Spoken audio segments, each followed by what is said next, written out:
গত ফিফা উইন্ডোর পরে আর্জেন্টিনা কোচ লিওনেল স্ক্যালোনি একটা ঘোষণা দিয়েছেন যে নেক্সট ফিফা উইন্ডোতে আর্জেন্টিনা দলে তাদেরকেই ডাকা হবে যারা তাদের নিজ নিজ ক্লাবের হয়ে রেগুলার খেলবে এবং রেগুলার পারফরমেন্স করবে।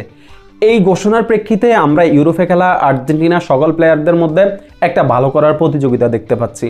সেরকমই প্রতিযোগিতা দেখতে পাচ্ছি স্ট্রাইকার পজিশনে খেলা ইন্টার মিলানের লাউতারো মার্টিনেজ এবং অ্যাথলেটিকো মাদ্রিদে খেলা হুলিয়ান আলভারেজের মধ্যে। চ্যাম্পিয়ন্স লিগের লাস্ট ম্যাচ ডেতে দুজন প্লেয়ারই তাদের নিজ নিজ ক্লাবের হয়ে অসাধারণ পারফরমেন্স করেছেন। অ্যাথলেটিকো মাদ্রিদের হয়ে অ্যাসিস্ট করেছেন হুলিয়ান আলভারেজ, আর ইন্টার মিলানের হয়ে মোনাকোর বিপক্ষে দুর্দান্ত একটা হ্যাটট্রিক করেছেন লাউতারো মার্টিনেজ। তার এই দুর্দান্ত হ্যাটট্রিকের মাধ্যমে ইন্টার মিলান মোনাকোকে 3-0 গোলে হারিয়ে চ্যাম্পিয়ন্স লিগের রাউন্ড অফ 16-এর জন্য শেষ 8 থেকে সরাসরি কোয়ালিফাই করেছে।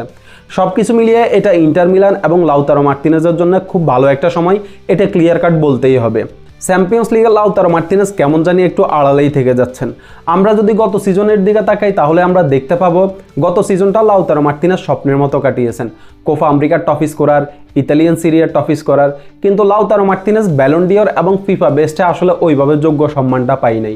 তার একটা বড় কারণ গত সিজনের লাউতারো মার্টিনেজের চ্যাম্পিয়ন্স লিগের পারফরমেন্স। গত সিজনে চ্যাম্পিয়ন্স লিগে 8টা ম্যাচে 2টা গোল এবং চ্যাম্পিয়ন্স লিগের ক্রুশাল একটা মোমেন্টে অ্যাথলেটিকো মাদ্রিদের বিপক্ষে পেনাল্টি মিস, এগুলা ফিফা বেস্ট এবং ব্যালন ডিওরের পথে বড় একটা কাটা হয়ে দাঁড়িয়েছে। কিন্তু এই সিজনে লাউতারো মার্টিনেজ নিজেকে নতুনভাবে প্রমাণ করতেছেন। চ্যাম্পিয়ন্স লিগে এই সিজনে এখন পর্যন্ত 5টা গোল এবং একটা অ্যাসিস্ট করেছেন, 8 ম্যাচে সরাসরি 6 গোলের অবদান। মোনাকোর বিপক্ষে হ্যাটট্রিকটা লাউতারো মার্টিনেজের জন্য একটা নতুন দিনের সূচনা করুক, সেটা খুব করেই চাইব।